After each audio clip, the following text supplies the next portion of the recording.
this will be a panel setup, so this is not a presentation-based lecture.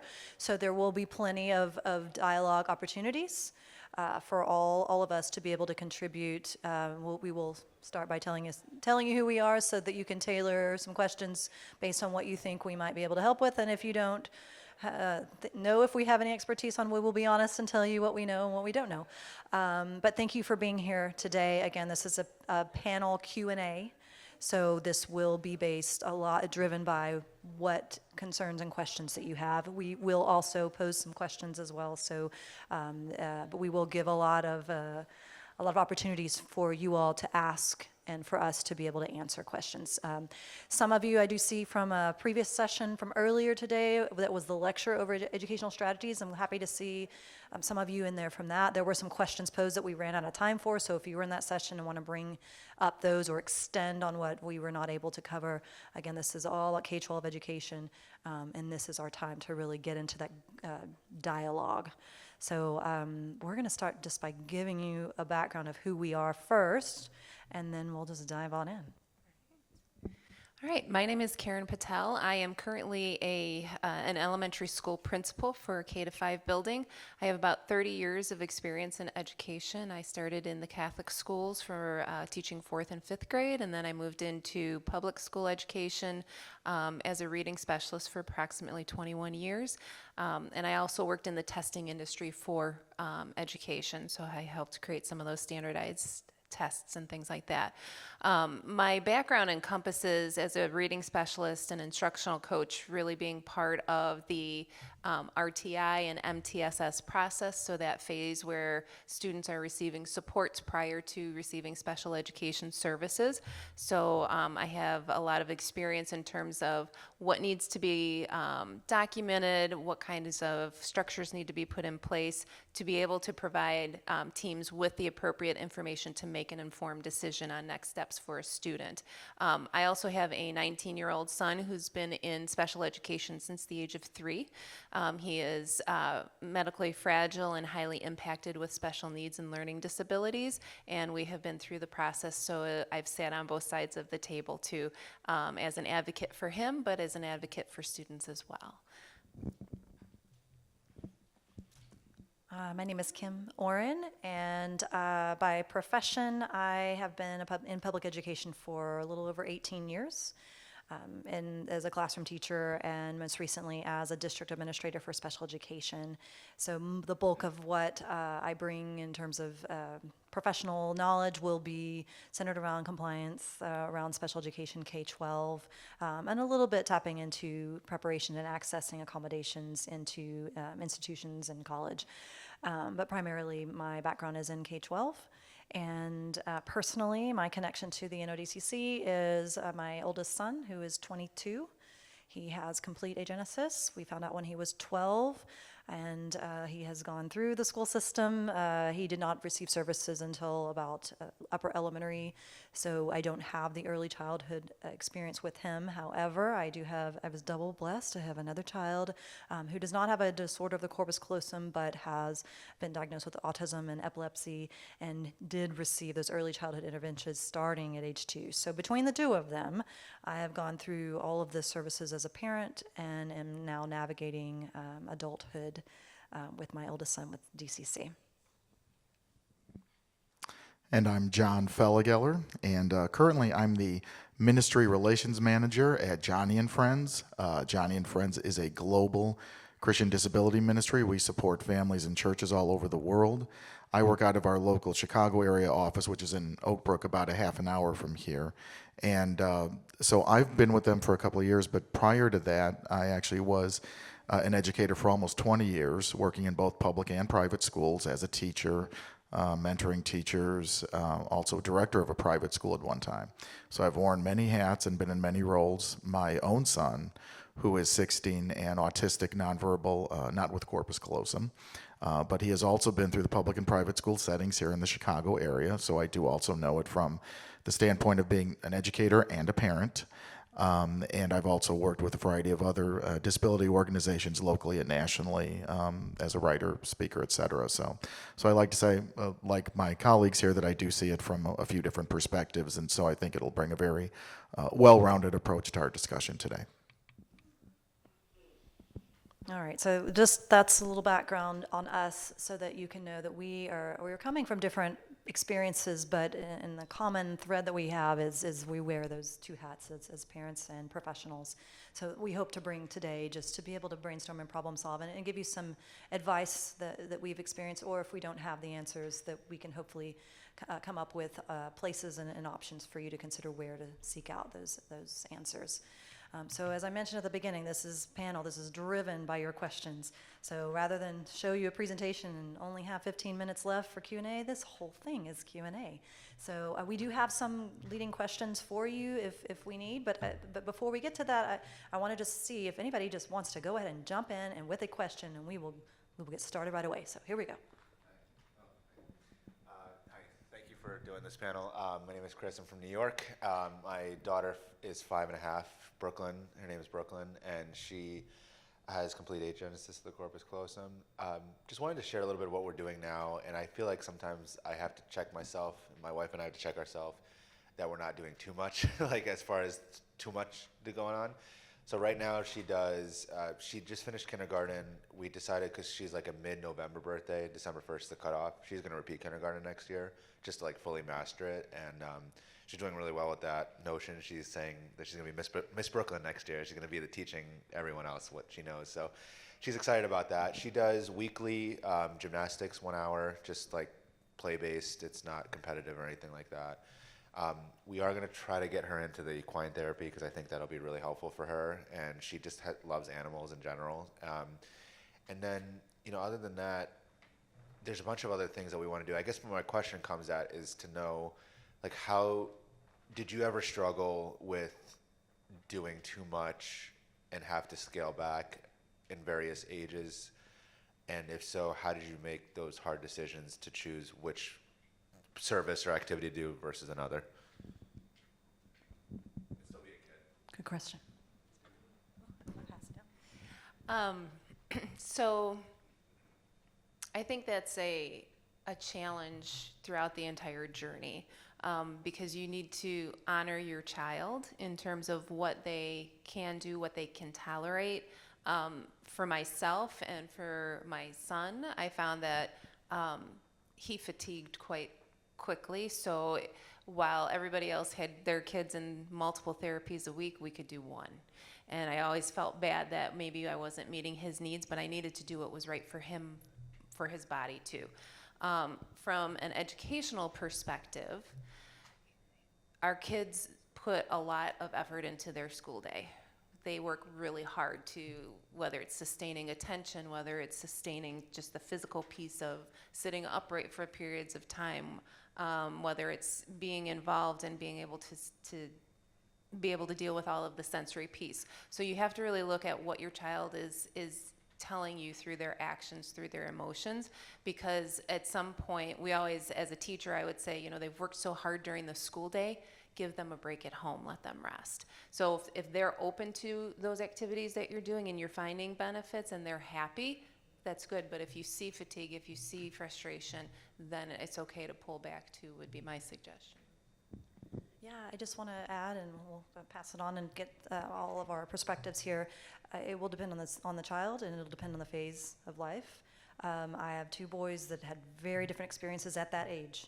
My youngest had sensory issues, and it was overwhelming to do anything beyond just for him to be in a room. He couldn't do any additional tasks. It was taking all of his energy to just function and be in a social environment. So for him, that would have caused a meltdown of sorts for him. My oldest, we didn't know about his condition when he was that age, but he had a different personality, was not struggling as much with the sensory components.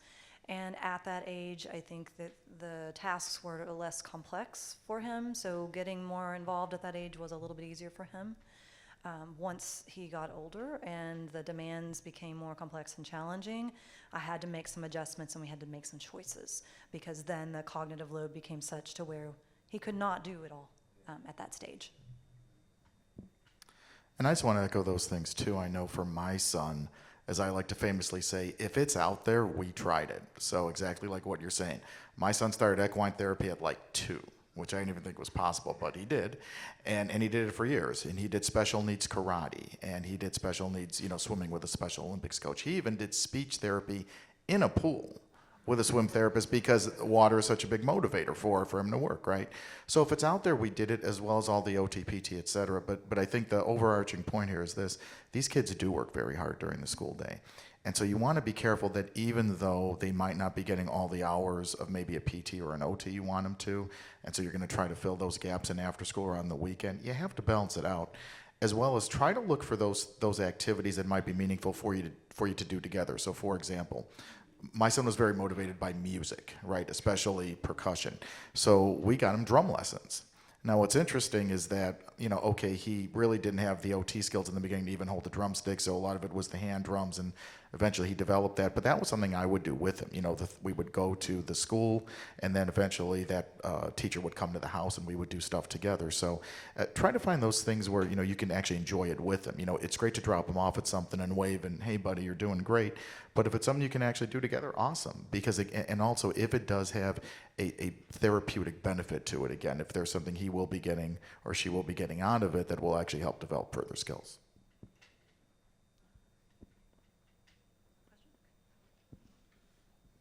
Hi.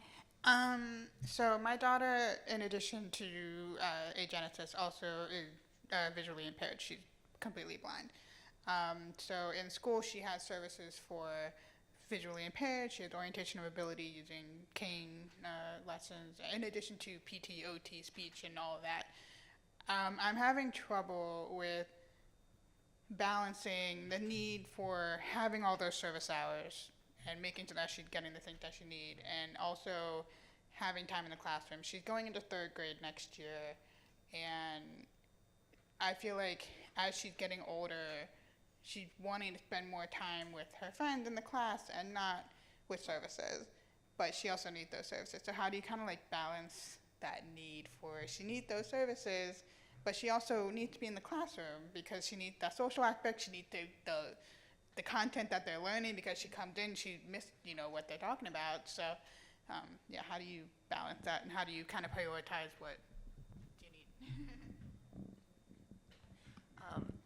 I think I can answer that from the interventionist perspective, in that we had a lot of students who would get math interventions, reading interventions, and some other services in there, and we kind of watched their behavior and watched their response and realized that when it was starting to impact their self-esteem, that's when we talked as a team about what can we incorporate more into the classroom and what still needs to be in a pull-out scenario, because some of our kids had so many pull-out minutes that it was creating that sense of disconnect for them, which you don't want, because then that impacts their self-esteem and their learning.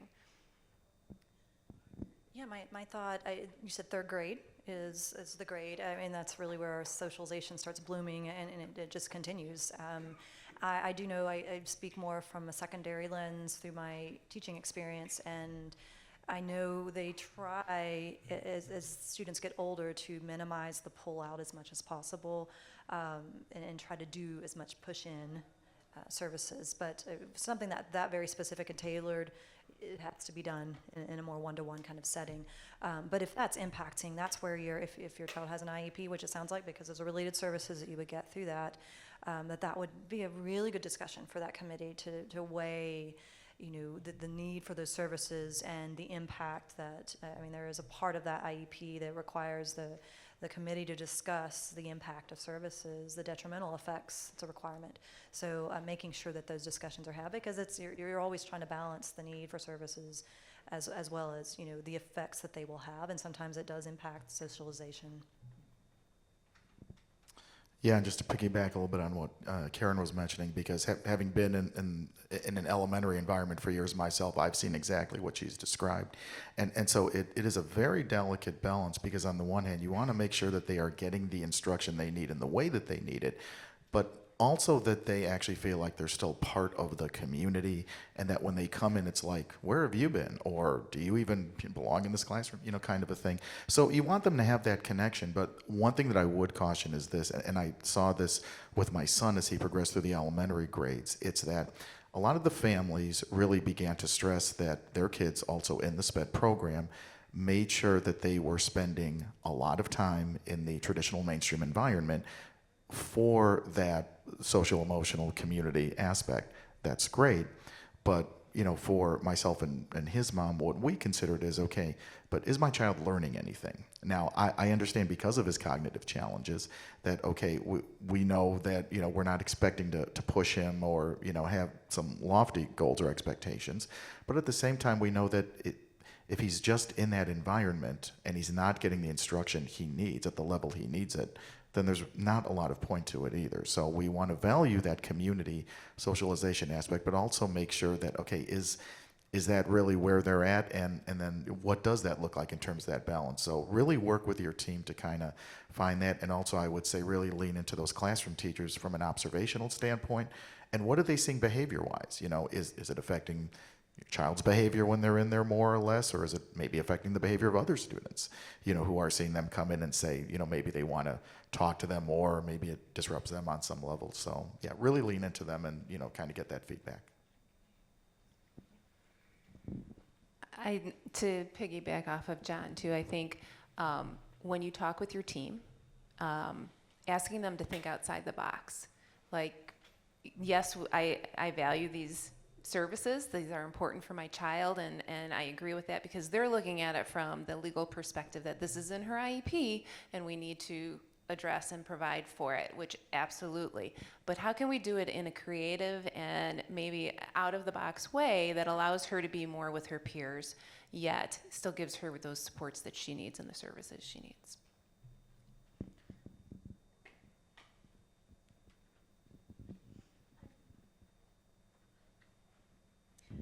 Hi, I'm just wondering, we struggle with math concepts, which I know is typical for people with corpus callosum disorders. So I'm just wondering, are there any strategies that have been shown that help kids, you know, retain math concepts and stuff? So we know that math for kids with corpus callosum issues kind of plateaus at third grade, I believe, is what I believe some of the research says. And I had a student when I was a specialist and a coach that she wasn't diagnosed with it per se, but you could tell like she plateaued right at third grade. So when she went into fourth grade, she really struggled.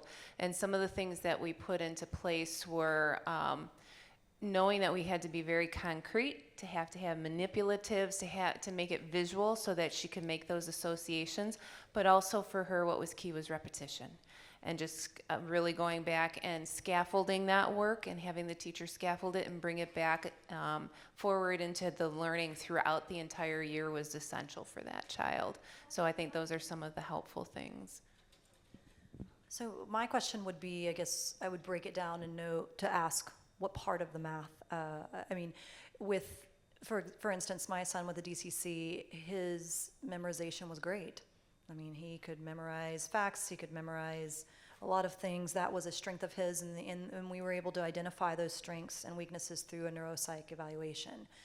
And that showed that he was able to recall, he was able to memorize short term, there were some gaps in long term. So I think when it comes to math, if we're looking at calculation, there are different approaches for memorization calculation that are going to be impacted by their cognitive profile and what limitations they may have, as well as whether we're dealing more with a comprehension base, where we're dealing with trying to problem solving and putting those things together. So it really depends on the breakdown and the cognitive profile and what those strengths and limitations are. And just as a general rule of thumb, I look for what those strengths are. If strength is in rote memorization and maybe lacking in some area, that's kind of our bridge. We're gonna work by using those strengths to build that capacity. But I would just want to dig a little deeper into figuring what part of the math is breaking down, and then look at that cognitive profile. Those neuropsych evaluations give a lot of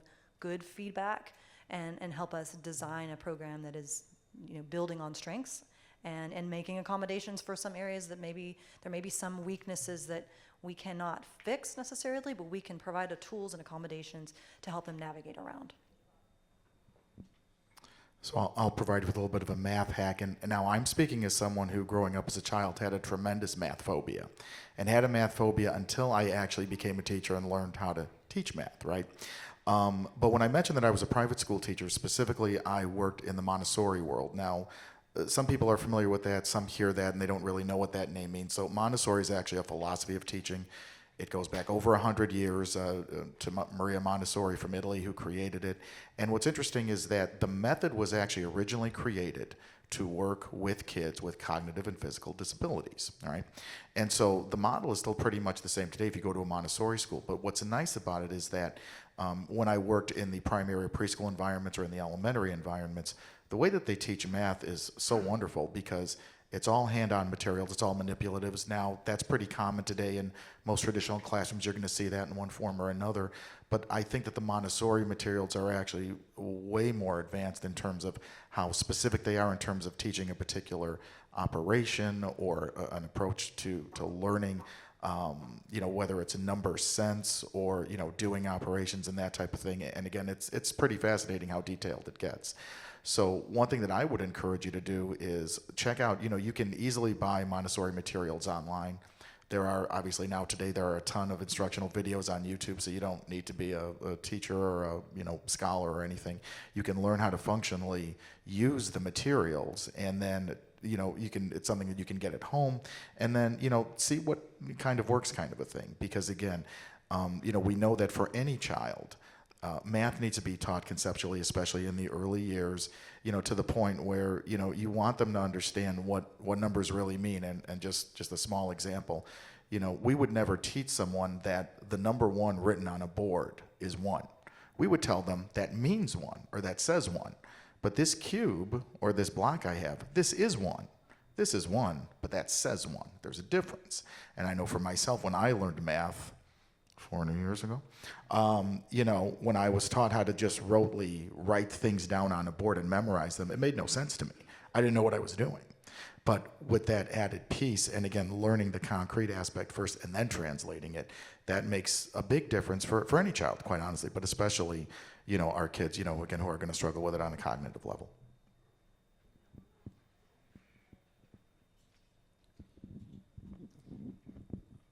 I came in here because I saw that this was a panel on education.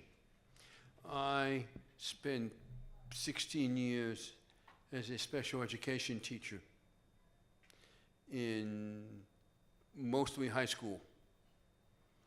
And not only that, I have ACC. At that time, it wasn't diagnosed. I had Asperger's because when I was teaching, I had Asperger's,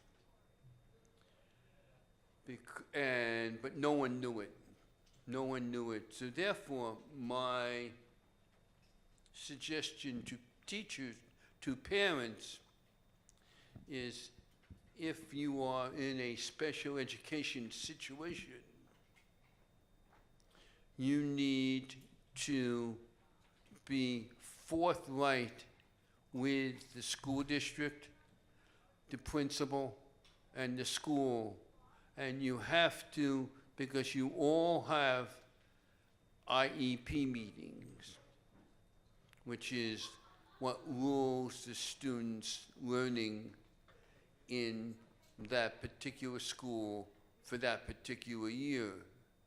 And they are required by federal law to have, every year, have an IEP meeting. And the federal law also says that it is a meeting where the parents control the situation.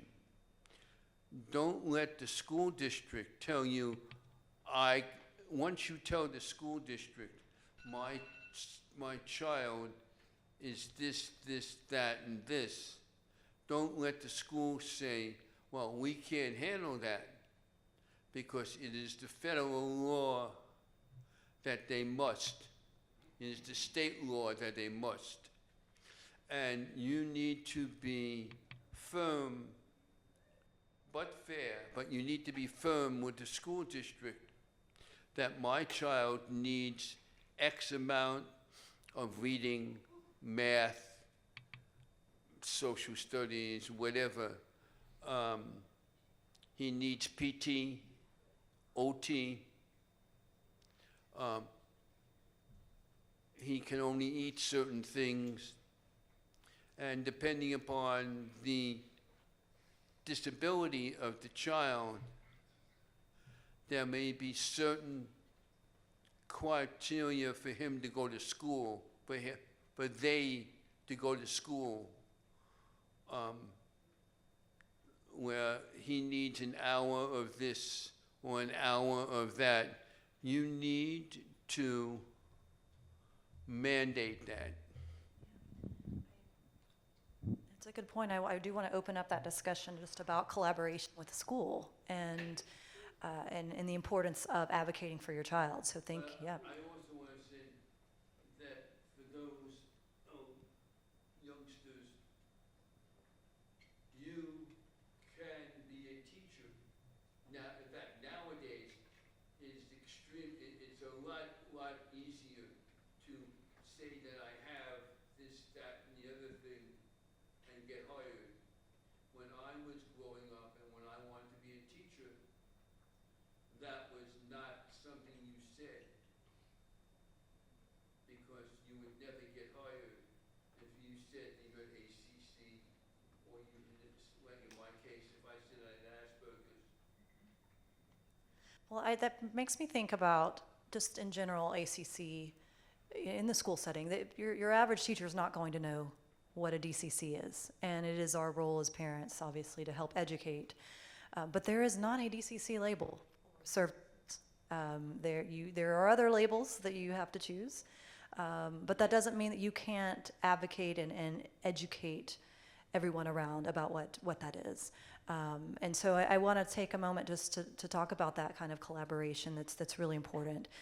There may be times where you may not agree with certain things that are being proposed by the school and how we navigate those situations. So I think there's some important discussions to be had about, if we want to have those solid relationships with our educational team, but there may be times where we really have to work a little bit harder to express the need for something, and how do we do that? I want to open that up for our panelists here, because I want to ask you guys to think of a time when you really had to advocate for your child, and I want you to think of this because, as you know, as we being educators, it sometimes gets a little complicated because we know a little bit more as educators, and we're still parents, and we're still trying to advocate for our kids just like every parent. But I'd like to talk about that from each of us, and an example of a time where you really had to advocate, and what you've learned from that, and what kind of tools and tips we can all share from that experience. Is anybody ready for that, or do you want me to jump on in? And yeah. So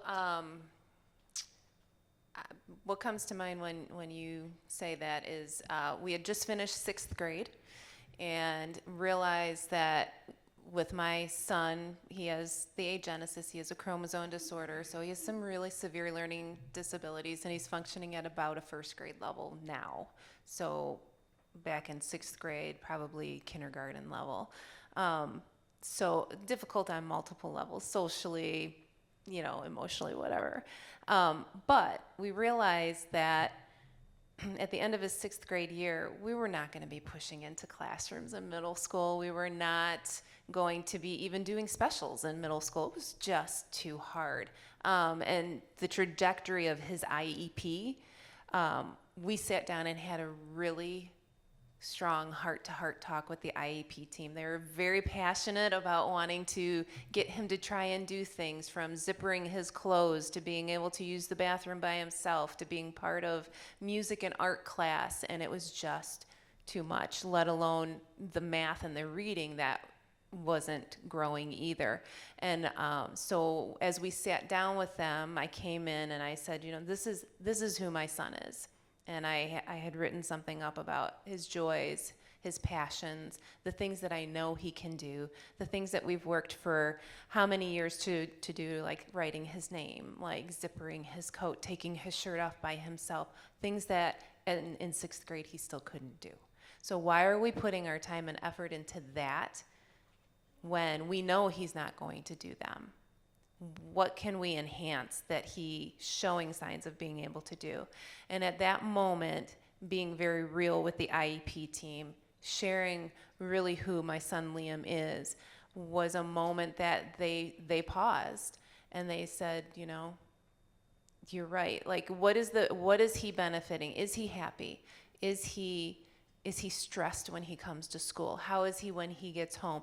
All of those things played into our decision to change. Like, he doesn't need to write his name. He's going to be with me forever. He's not going to write his name, and that's okay. I can still work on that if I see that skill start to develop again, but it's not. So am I better off working on having him feed himself or having him read sight words?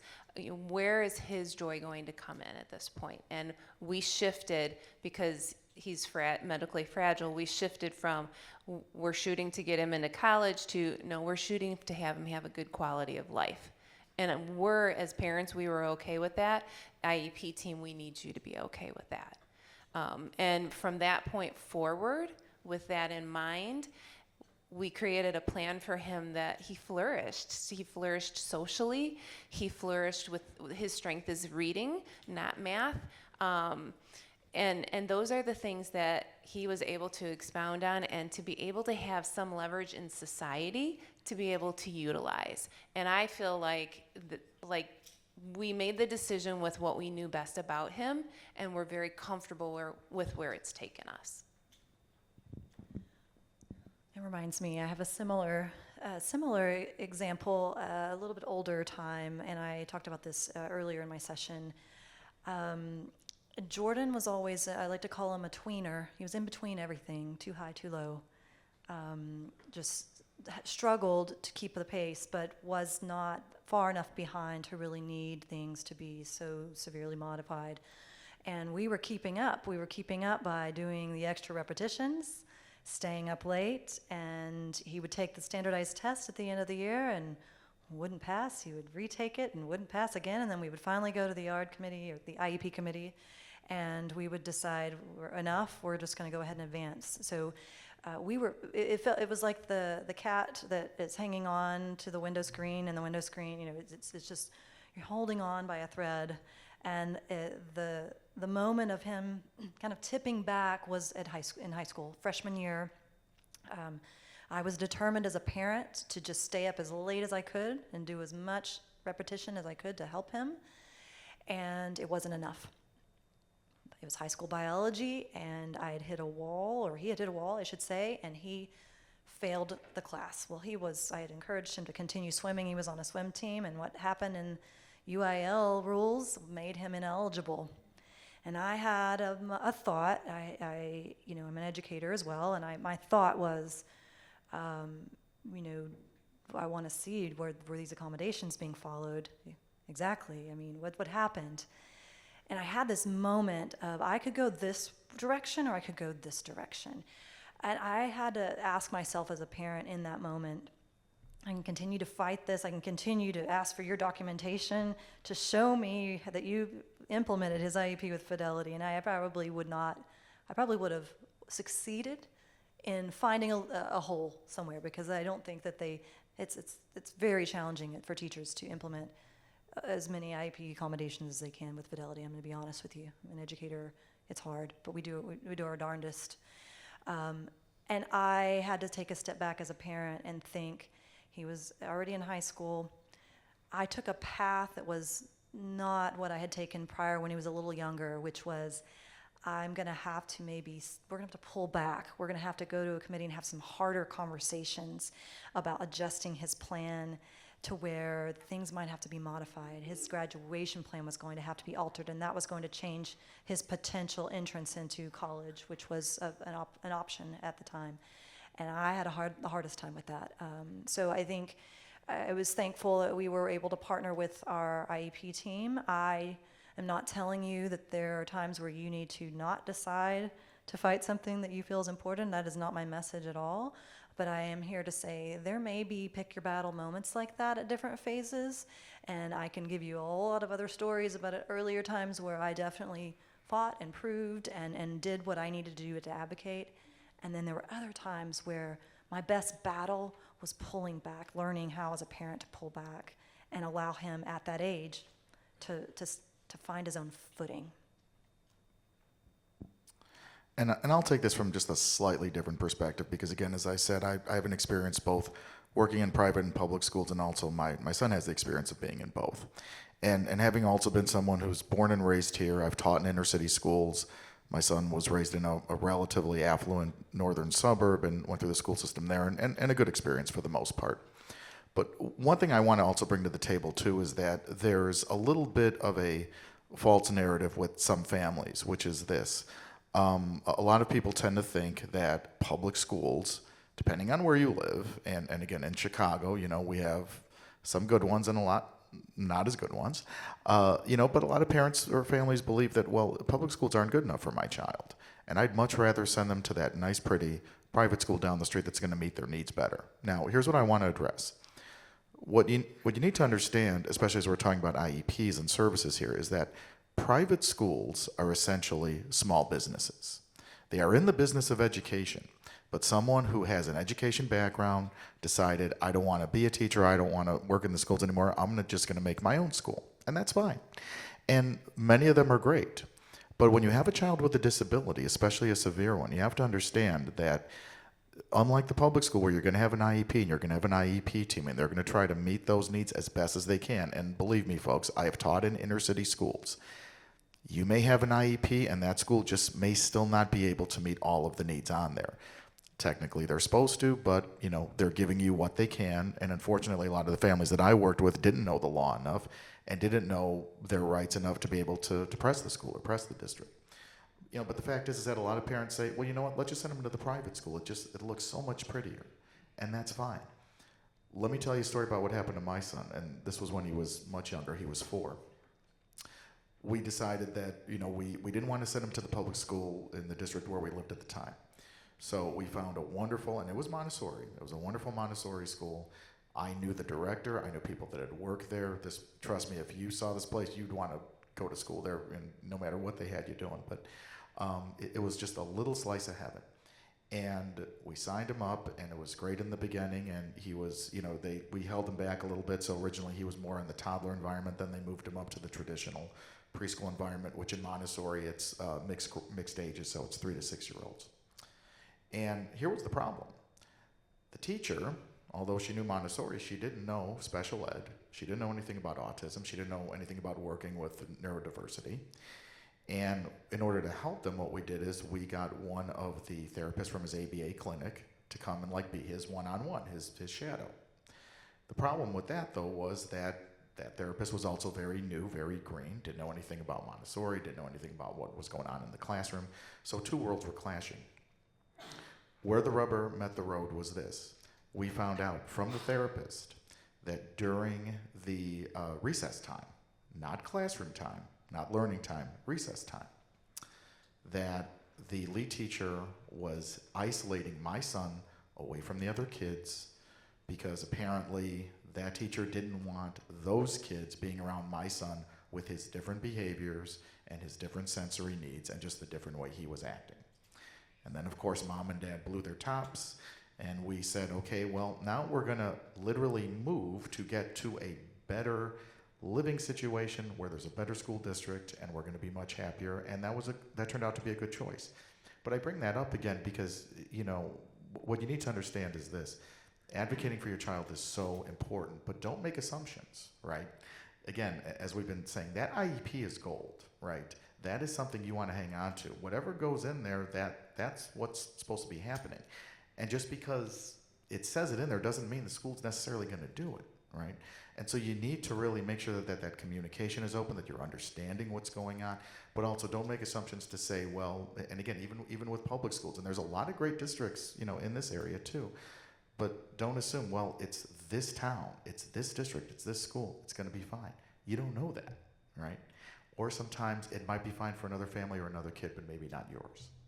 So you need to have an awareness of it. You need to really know the school. You need to have good relationships with the parents, who sometimes can really also help to advocate for you and for your family, and just kind of get a full picture, right? Because again, as much as we might assume that things are going to be fine, even when in writing, that's not always the case. So you always just want to just keep your eyes and ears open and just always have that awareness. I want to chime in about something. I used to think that if it was a public school in more of an affluent, wealthy area, those services must be delivered better and than maybe a lesser affluent area. And I learned it was kind of the reverse. Oftentimes, I found more robust services in some of the lesser affluent public entities because they're getting more funding support. So it's not always true, as he mentioned. You can't always assume, but sometimes it's the complete opposite of what your perception may be of what an area may provide. Some of the most wealthy, affluent public school areas struggle with providing services for neurodiverse learners. So, yeah. Is that like what in Michigan we would refer to like a Title II school versus? Right. Because the more Title II, and if you're designated a Title II, means that you are offered more financial support, say, for those type of.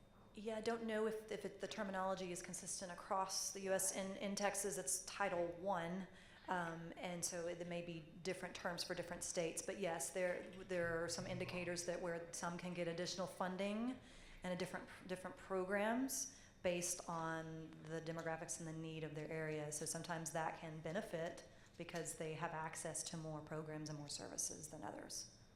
Yeah. The Texas school board is extremely reactionary. I taught 15 years. I taught 15 years in the state of Texas, in high school. And the Texas Board of Education, Texas School Board, So when I was there, was pretty reactionary. we have a 4-year-old that he's currently in ABA. He's got partial ACC and he's also diagnosed with autism. We are in the process of, we're wanting to eventually get him into maybe a public school, possibly private, just depending on what fits him better. Do you have like a good suggestion on picking out those schools? We're kind of in a near suburban area, but also like a rural farming area, so. Yeah, I'll start off and then pass it. My youngest had to access ABA from age 2, and he's not the child that I have that has a DCC, but he was diagnosed with autism, had epilepsy, behavior so severe within I think a 12-month span, he was kicked out of 7 daycares. So we had, our only option was ABA for a while, and thank goodness we had insurance coverage that was helping with that.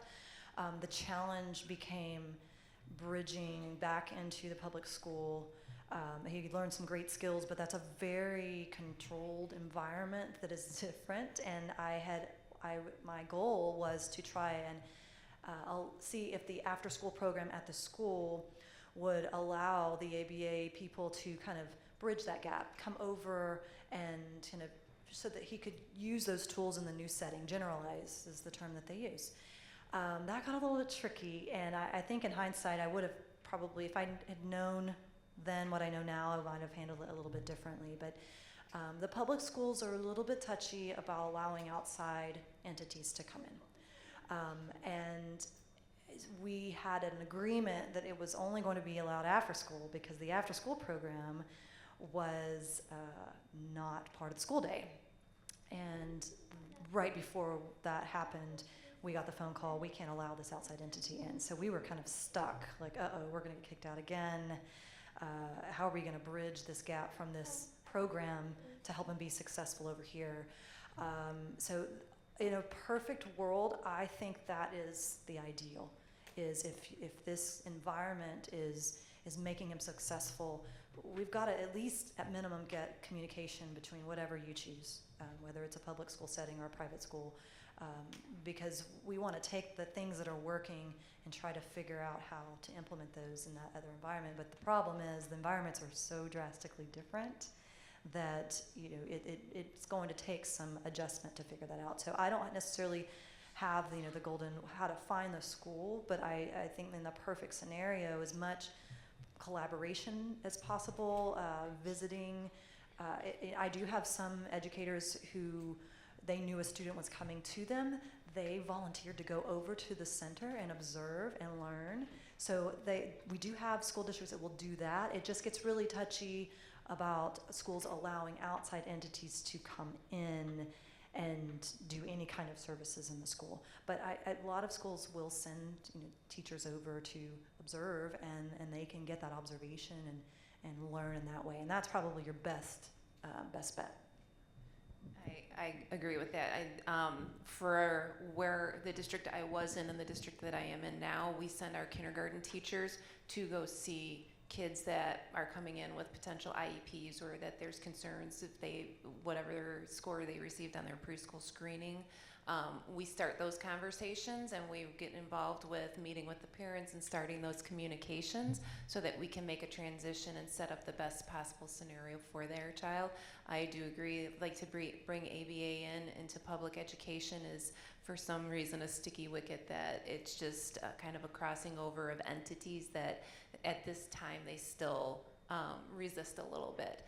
But that's not to say that they won't cooperate and collaborate with those people to bring those things into the classroom as best as they can.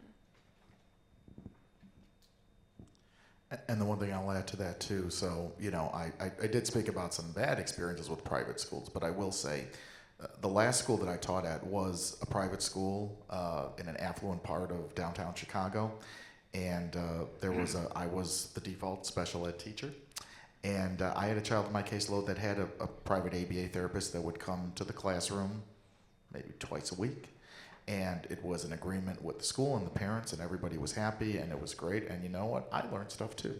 So, it was no problem to, have that arrangement. So again, I think based on what we're all saying here, if you can have a situation where everybody is on board with bringing in some of those outside resources that are going to be most valuable, I think that's a great option, kind of a thing.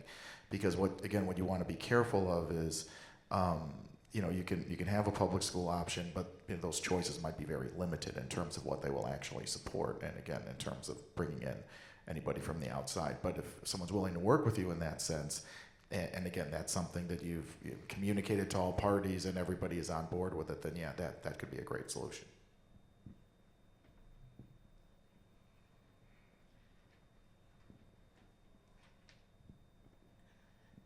So we are getting ready to transition from a Montessori school that ended at kindergarten into the public school system. And one of the biggest things that we are concerned about is how much our child masks behaviors during the day, and just masks in general, and then coming home and completely unraveling, and teachers not believing us, essentially. Any suggestions or anything like that? We've already met with the school. She's on a 504, but not an IEP. But school hasn't started yet, so. Where are you guys from? Illinois. I'm gonna go in reverse order with Montessori mention here. Put me on the spot, yeah. It's a little bit of a tough squeeze there, I will tell you, and a lot of it is because, unfortunately, it's kind of the catch-22 of Montessori. It was created to work with disability, but a lot of the teachers they don't have an awareness of it, or a head, kind of a thing. So a lot of the issues are that, either behaviors could just be typical, it could just be the child, it could just be any number of things, but they're going to be a little bit more hands off with it. I would encourage you, if there is going to be a transition to a public school, again, the key is communication and making sure that you're getting as much information from her current placement, before you kind of go in, so they have stuff to work with. And if it's at all possible, and if it's a Montessori school, they'd probably be okay with this. They might be touchy, but see if they would even let you come and observe, kind of a thing. Would they? A lot of these classrooms have setups for observation, two-way mirrors, that kind of thing. So see if you can just watch, kind of a thing, if they would be okay with that, and see if you can also get a little bit more information on what's going on there too, kind of a thing. Because I will tell you that a lot of kids do that transition, and they do it successfully, but for a lot it's such a shock in terms of the different expectations in the environment that a lot just don't know how to handle it. And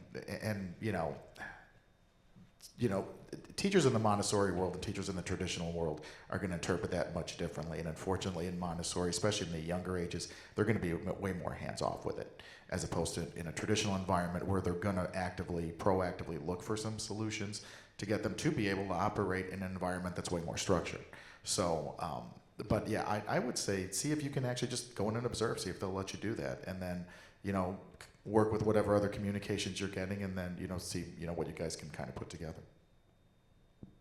I want to talk about the behavior part. I mean, two things. One, it could be that your daughter is holding it together all day long and is falling apart at home because she's trying to keep it together, and home is her safe place to be able to kind of let go.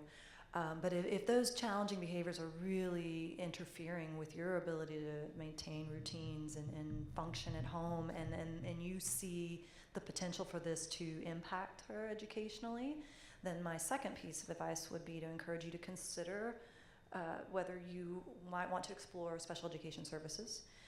Even if your child is enrolled in Montessori or private school, the school district that is within the zone of wherever this school is, or you have to, actually could also be where your home is, if it's a different school district than where that Montessori school is, one or the other, that public school entity is responsible for what they call child find, is making sure that they evaluate if you are requesting an evaluation.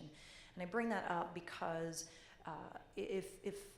for instance, if there is an eligibility area, particularly with autism, there is a component within an IEP where it's called an autism supplement that requires the committee to discuss the potential need for in-home training. And if that is something that you can tell staff what you're experiencing, but if that's not going anywhere and they're not willing to put anything in place because they're not seeing it in the school setting, and all of this is happening at home, that potentially could be an avenue to explore. And you don't have to have a student qualifying for special education for in-home training. It's not the only way to access that training, but it is a required component for an autism eligibility. Apart from that, any type of special education opportunity or eligibility would open up discussions for potential in-home training, and that could provide an opportunity for staff to see what you're trying to tell them and see what you're seeing. And really, you want the home environment and the school environment, you want those mirrored as much as possible. Those routines are important, but you want to maximize their time at home as well, so that they may need some downtime as well, clearly, but if they're completely falling apart and you need some of those routines and strategies, that might help.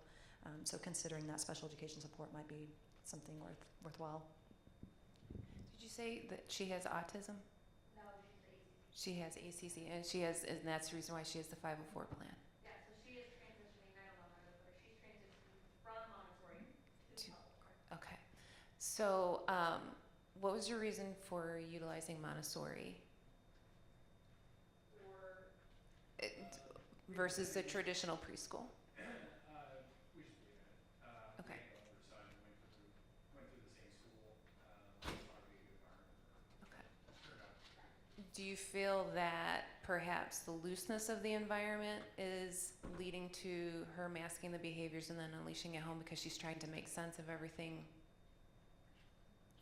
I would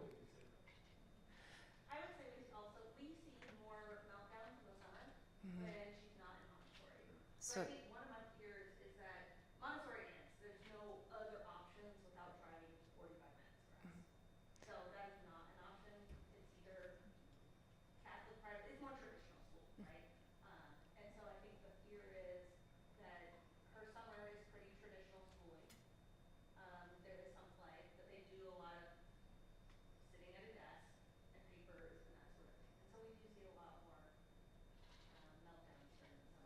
Okay, so that's what I was trying to get at. So I was wondering if more structure is helpful or less structure or less structure is helpful. Okay, so you can approach this in a couple of ways. You can reach out to your local school district and you can request an evaluation. You would need to do so in writing to their special education director. And then they would then have to do a psych eval on her to be able to determine if she needs an IEP. So that's one route. Coming in with a 504 plan, you definitely want to connect with the special education director and the kindergarten team. And you want you probably want to try and have them meet her beforehand, but come in explaining exactly what you just shared, that less structure is more beneficial in terms of she can't sit at a desk all day, she needs a lot of breaks. They can add those into her 504 plan, and they can set that environment up prior to her starting school to be successful, and they can work with the classroom teacher to get those things in place, have those visual schedules ready, have those breaks ready, and then tweak along the way, but at least they're starting with something. So we've transitioned a lot of students from Montessori into the traditional education setting, and it takes time. You know, with any kindergartner, it takes time just to get that schedule down and to get that, if it's a full day, going to that full day and figuring it out. I would say at least the first 6 to 8 weeks, I give kindergarten teachers a world of credit. Never taught kindergarten, never wanted to, because they have to be so consistent and they're so patient, but they know their routine and they know what they need to do to get kids on track. But if you can come in giving them some insight into her and what she benefits from, what's a little bit too much from her, if you think there's some sensory things in there, if you think it's just that difficulty attending for that length of time, they can then work with that and create a plan for her, and having that coming in beforehand will help really make that transition much smoother between the two different settings. Sorry, just one thing really quick, and I thought Karen's advice was excellent, but also as you're working with that team, understand that, the concept of Montessori, because I think for a lot of folks, parents, educators who are not familiar, they think it's just kind of controlled chaos or something, which that's one definition. But Montessori is based on choice, meaning that the kids are what would you like to do right now? Would you like to do this or would you like to do that? So it's choice within limits.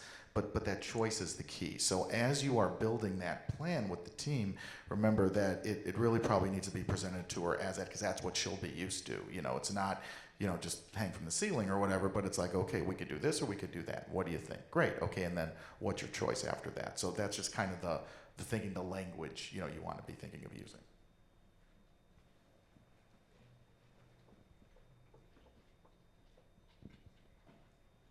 Hi, my son is 9 years old, just completed 3rd grade in public school, mild so far expression of isolated complete agenesis, and looking into private school for a small private school particularly right now.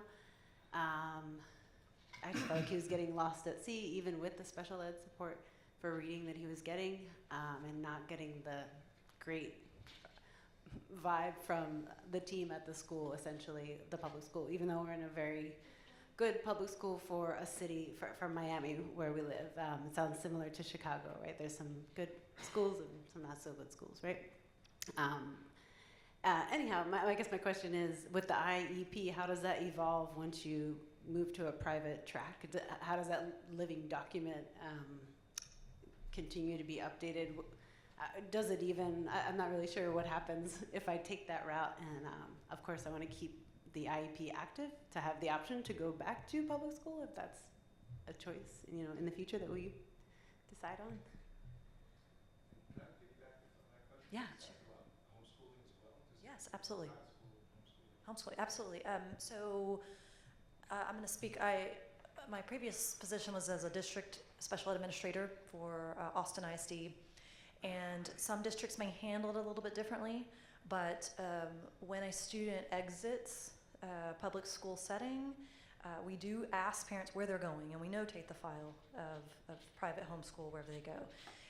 That plan is it's up to that private school, or obviously homeschool, whether to implement that plan. But that plan kind of goes a little bit into hibernation. There is no requirement when the student is in a private school or homeschool to update that plan until they come back. There is a little caveat to that, though, is there are federal funds that are set aside. They're called proportionate share prop funding that is allotted to private schools, and that is something, if there are related services, now the only caveat would be for related services, and I'm not sure if this applies to homeschool as well. It might also, but I know for private school settings, if the student needs related services, they can still get some of those related services delivered by it would be from the public school going and delivering them to the private school setting, but there's an application process to be able to access that. That's the only piece of that would really carry over and be provided in that private school setting through application if it's approved. Otherwise, that IEP, it might just sit there for however long you choose. Usually we've had kids that exited public school in elementary and then they came back as a high schooler, and our last IEP was literally when the child was 6 years old, and we as a public school would take that IEP, go straight into a meeting because we need to revise it, but there may be elements we have to rely on until we have the chance to change the plan. So it doesn't disappear forever. When students leave, unless they were formally exited, they can go back into a public school setting and go straight into a meeting and have that plan revised. It doesn't just go away. There's a formal process to exit formally. So just leaving to go to private school or homeschool does not automatically dismiss you at all from special education. You would just come back with an outdated plan, and then the school would be responsible for updating that. Yeah, I echo that. Speaking just for the state of Illinois, we do provide those support services to students in private settings. And in Illinois, sometimes our staff goes to the private school, sometimes the kids come to us, depending on the situation. Same thing for homeschooling as well. So very similar. And just exactly what they said, in my experience, it tends to be the opposite, where you get, I know I've had families where they've been in private school the whole time, and they say, and I encourage them to get an IEP. And they say, well, why? And I say, well, here's the thing, because you never know when something's going to go south. You always want to have that in the proverbial drawer, because if you do need to go to a public school, that's what they're going to want to look for. They're going to want to talk to the therapist and whatever records, but at the end of the day, that really is going to be your ticket. So as much as possible, hang on to that. And again, it's not required by the school, but again, you are eligible for some of these other services as necessary, and it's something you just always want to have in your pocket, because again, you never know when that environment might need to change. I just wanted to jump in on that answer real quick. I can talk about it. As a homeschool mom who has kids with an IEP, the public school does offer services for my children, but it's like 20 minutes a week instead of an hour that they would have gotten if they were in the school. So we have found that as a homeschool family, it just makes more sense to get private therapy. We do have an IEP that's still active in the public schools, though. So if we ever decide to go back, we can. But yeah, we just found that private therapy made more sense for us. And I'll be happy to talk more homeschool with you later. She's a great resource for homeschool.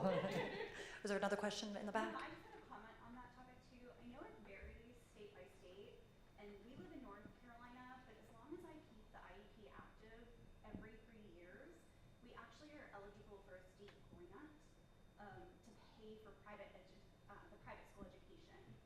So I mean, I don't know how many states offer that, but Which state?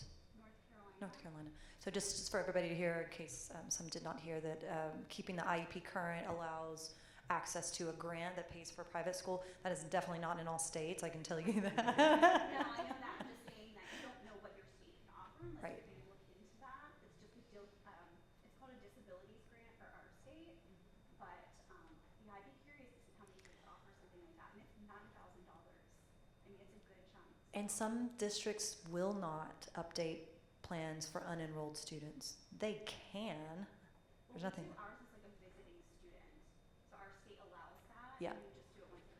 And because you have that built-in incentive, but in our state does not have that built-in incentive, so they can update a plan for a student who is not enrolled, but they don't have to because they're not enrolled. So I mean, they could be literally unenrolled for 10 years and not have their plan updated. There's no requirement. And so some of those variances by state, and it sounds like in your state with having that incentive makes sense, you would want to keep that plan for accessing those services, which is great. Having that private, it's kind of, I guess, I'm not getting into anything political with vouchers, but it sounds like that is an option that gives you the option to consider private school funded by, which is really interesting. Well, yeah. It's different how different state services are. It's amazing. Ask for clarification. You suggest that even if you're enrolled in a private school, you get an IEP? That would be my recommendation. Again, it's better to have, it's one of those old adages, better to have it and not need it, right? Because again, the idea here is this, thinking back to all of these conversations we've had about the private school experience, we're not saying they're bad, but if that day comes where, you know what, this isn't working anymore, we need to go to, you know, District 4, 5, 6, okay, great, but then you have that paper trail. They're gonna want that. It's gonna make their lives easier and your lives easier. Even if you have to update it, it's okay. You know, you keep it in the proverbial drawer, back pocket, whatever, but you have it available, right? Because again, having that paper trail, again, it's just gonna make that whole process a lot easier for everybody.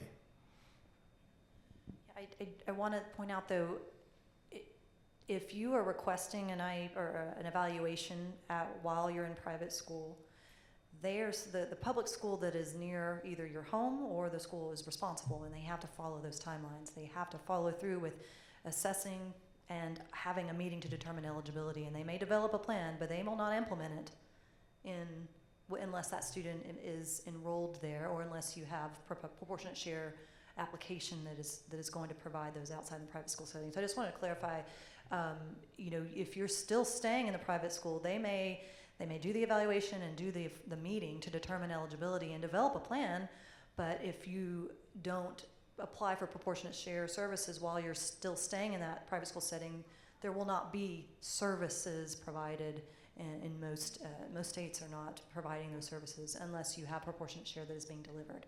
So that is different. There's a process to get those services when you're not enrolled. So I just wanted to point that out. Yeah, and just to piggyback on the benefits of having it and coming into, if you have to come into a public school setting, having that documentation is going to save your child time that it would take coming into the setting without it, and then that's a minimum of 3 months, usually a year, because they're going to have to go through the MTSS process. We're going to have to get documentation and data to confirm that they do need an IEP. Then they're going to have to go through the case study. So we're looking at 6 to 9 months before they would get that plan, whereas if you get it ahead of time and come in, it's a reevaluation meeting. And I mean, I'm not breaking confidentiality of a specific case, but I do want to mention an example that I had of a student who received services early, like in a preschool setting, was homeschooled, graduated from homeschool, then come back and access services as a 19-year-old. So that was really challenging for me as a district administrator to navigate, because the last IEP we had was the student was like 5 and had graduated from homeschool, but wanted to then re-enter public school, which meant we had to the whole process was really complicated to navigate. But I say this to mention, I mean, there are services that can still be accessed even beyond graduation in some cases, when the transition need is to the extent where you need to continue to access up to age 22. I mean, that's kind of where that ends. It gets really challenging if there isn't an IEP that was established during the K-12. Like I said, this was a preschool example, was really far, a long time when the family wanted to access services when the student was 19. So it's a really extreme kind of example. So as much as you can request, and the districts will allow you to keep that updated, it's absolutely to your benefit. It makes that process a lot easier if you decide you want to access those post-secondary or the post 18 plus, I should say, not post-secondary, 18 plus services. I agree with that. But my son is in that track now, so you really need to find out too from your state what is necessary post high school, because you have to have so many years of valid IEP and valid support. And if you can't prove that because you did private schooling or homeschooling, that's going to impact those post high school years. And I mean, we're just touching on that. I know we don't have just a little bit of time left. I want to touch on post-secondary. This came up a little bit in an earlier session, and you may have heard this, where you may have had educators tell you, don't hold your kids back or don't retain them. You want to save those for later. So I want to talk just a little bit about that. When students have a disability, a lot of times when it's very common for kindergartners, right, to say, let's go ahead and hold back in kindergarten and repeat. It's a good time to hold back. But you might hear if your child already qualifies or has a disability, you may have heard educators warn you and say, you might want to save those for later. Has anybody ever heard that? Okay. And understand the rationale for that, like why? Because it really depends on the needs of your child. There are some instances where you may want to go ahead and hold back kindergarten or first grade if those needs are not such where you might need to access those 18 plus programs. But sometimes you don't know, and sometimes it is that these educators are trying to caution you to not burn that time, because on the tail end of that, you get into employment skills and job skills that are really crucial, and you can access those with an IEP if needed through age 22. So I just wanted to briefly touch on that, because I think sometimes when we have kids when they're little, we're like, oh, we're not going to need those. And then when you're faced with that with your 18, 19-year-old, you're like, oh, he's about to go into the world. What am I going to do? It becomes a reality that you're like, oh, now this makes sense. So I just wanted to touch on that briefly. And if you'd like more information about that, come to the other panel discussion I'll be doing at 9 a.m. tomorrow, all about adult transitions and employment. And just really briefly here, yeah, I really agree with that, because the thing that you want to consider about the importance of those transition years when they are going to be developing skills that might be very needed to get into the world of work. And that's a tricky devil, because and I was a job coach as well, so I also know it from that perspective. There's a lot of value in them getting those skills in those years. And again, it is hard to say, when the child is 5, what that's going to look like in 15 years. But the reality is that, I see it all the time I saw it all the time when I was a job coach, in the sense that even during those transition years, a lot of those folks, and I won't get into a big thing now, I'll save it for tomorrow, but a lot of those folks still didn't get everything they needed just to really operate in the world of work the way that they needed to. There were a lot of great fundamentals and some good experiences, but even then, the reason why they would come to an outside agency like ours for job coaching was because they needed something even more specialized. Okay, so think of it in the sense of, your child has an IEP, you're getting SPED services, but you still do outside therapy, right? Why? Because it supports the child, because you're only going to get so many minutes, through the day in terms of their regular educational experience. Likewise, during those transition years when they're doing, employment skills, life skills, etc., that's great. Still might not be enough though, right? So that's also something you want to balance for yourself too, is will I also then need to be bringing in, some outside resources, or having them plug into some stuff in the community that might also help them when they get, to that point. I think we may have time for 1 or 2 questions. Are there any other things and topics that you wanted to discuss? Yes. Hi, yeah, so we are in a situation right now, we were in a Montessori until, this is Kenny, who's age 15, until 8th grade, and transitioned into a large public school. And so when we transitioned in the public school, we had a 504 meeting, and they really recommended, just trying out the 504 and seeing how it went. Over the course of the year, we've added more and more things to the 504 plan. I think the 504 coordinator is really great, and she has been creative and been able to put a lot of things in that plan.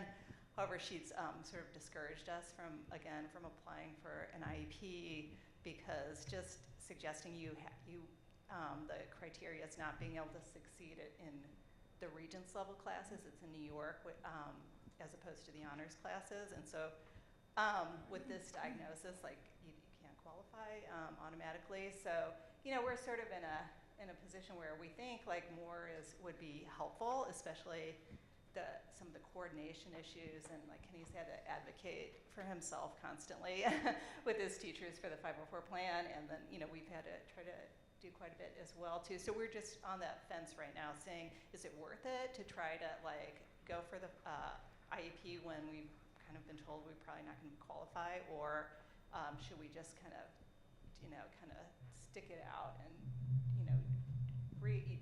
with every year try to kind of negotiate with the teachers. Well, Kenny, I just want to say congratulations in going to the public school setting. That's a big jump, right? Yeah, you're still smiling. It's great. It's your right to ask for special ed testing if you want, and you would have to go through the assessment to determine whether it's needed. So we can't always tell on the surface whether there's a need without doing the assessment. And so while you do have those accommodations through 504, if this is something worth exploring, just because you request an assessment does not always equate to, one, qualifying, but two, whether you even consent to qualify or consent to accept those type of services. So, I would encourage you, if you're curious about it, there's no harm in the assessment. In fact, those assessments are really, really helpful. I encourage all families to take advantage of that last assessment that you get in the public school before leaving. And in my son's case, he went off to community college in New York, but he was able to take it with him because it was current, and we learned a lot. We were able to justify the accommodations he needed in college with that. So I would say, go for it. They're very expensive privately to pay for. So if you just want to learn about his, mapping out his brain and see what his cognitive strengths and needs are, I think it's great. Map it out and look at it, and then you have the opportunity to decide whether there's a need and whether you consent to services. So I don't see any harm in exploring that at all. I think too, I agree with that. As an educator, I always said I'd rather have you go for the assessment, for the testing, and if you choose not to accept what the outcome is, or if he doesn't qualify, you can use that information, and teachers can use that information to know how to better meet the needs of the student. So I would often go back and read the testing results just so I had a better idea of how a student's thinking process and brain worked, because then I would tweak my teaching to meet their needs. So I don't see a negative in it at all. There's a positive, whether you choose to go with the accommodations and an IEP or not. There's still a lot of benefit that can come from it. And I agree too, it's always setting you up for having the information you need post high school, and hopefully not having to use it. I just can't believe how much Montessori there is in this room. It's like, I thought I was out, y'all pulled me back in. Exactly what they said. Nothing really to add other than knowledge is power, and there's nothing wrong with information and as much information as you can get, right? Because again, it will help everybody do their job better. Certainly, I would just caution, you don't want your child locked in a box based on the data or the information, and that's where I also caution parents too, is that the information is a tool. It doesn't define your child, but it is a perspective, it's an aspect, and you want to incorporate that in any good planning kind of a thing. So as much as you can do, yeah, I would absolutely encourage it. Yeah.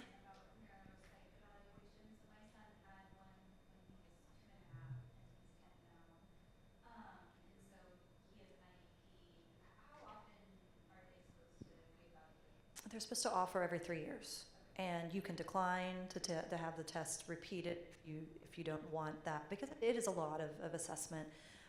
But every 3 years is that they have to offer, and then you can decline as a parent or take advantage of a new test.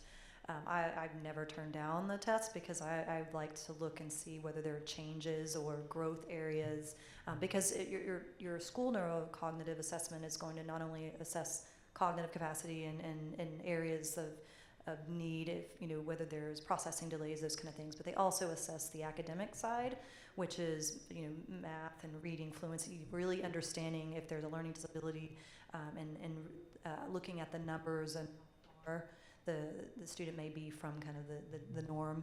They're all normed assessments, how where they fall in the percentiles. So that's also really important information, and you can kind of see over the years how whether they're keeping up with that curve, whether they're in the same spot, whether they've changed. So every 3 years they offer, you can choose to accept that or not. Yeah.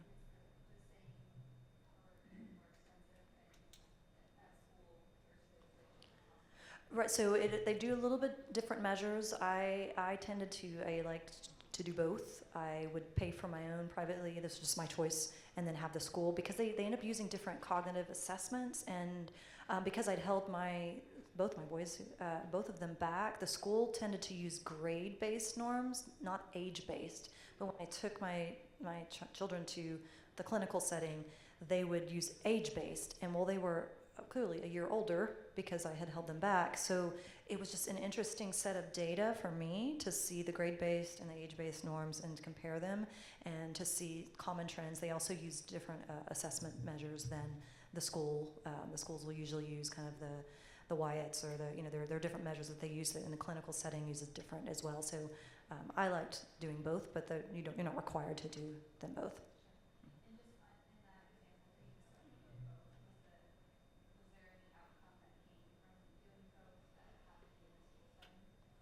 I did use, I brought it to them. In fact, the last time for my oldest before he graduated, it was during COVID time, and they were trying to play catch up after COVID because they couldn't get to all of the evaluations during that time. And they took my evaluation that I did privately and used a lot of it. And so they did repeat their own measures. Some of them they chose not to repeat. So, oftentimes if they sometimes will look at the practitioner and have their own evaluators assess whether this was a valid assessment that they could accept pieces of. They ended up accepting a lot of that, repeating only the pieces that they felt were necessary. But they utilized a lot of that, put it into his IEP as a description, found it very helpful. And that practitioner actually came to the meeting as well and explained her analysis of that, which was really helpful. To piggyback off of that, so a lot of times when families bring in their own neuropsych eval, we will then give it to our school psychologist, who will read through it, evaluate it, and then do any additional testing that is helpful for the school setting to help us to get a good understanding of academic needs based on the school setting. One of my suggestions, having a student who's post-high school, we had to get a neuropsych done at the end of his high school year for funding for Social Security. So be aware for your state that the measure that they used in the school was not accepted by Social Security. They wanted him to have the adult assessment. So make sure that before your child leaves high school and before they have their final meeting, that you have to have the right neurological neuropsych assessment to be eligible for state funding post high school. All right, anything else? I know we're running right on time. Thank you guys for coming. This was driven by your questions. We hope that this was meaningful, that you were able to take something from our session. But thank you for all of your participation and your questions. And we'll have more of these Q&As tomorrow as well. So thank you so much for participating. We're going to have dinner now, right? We've got our speaker and dinner. So we'll see you guys at dinner. Thank you.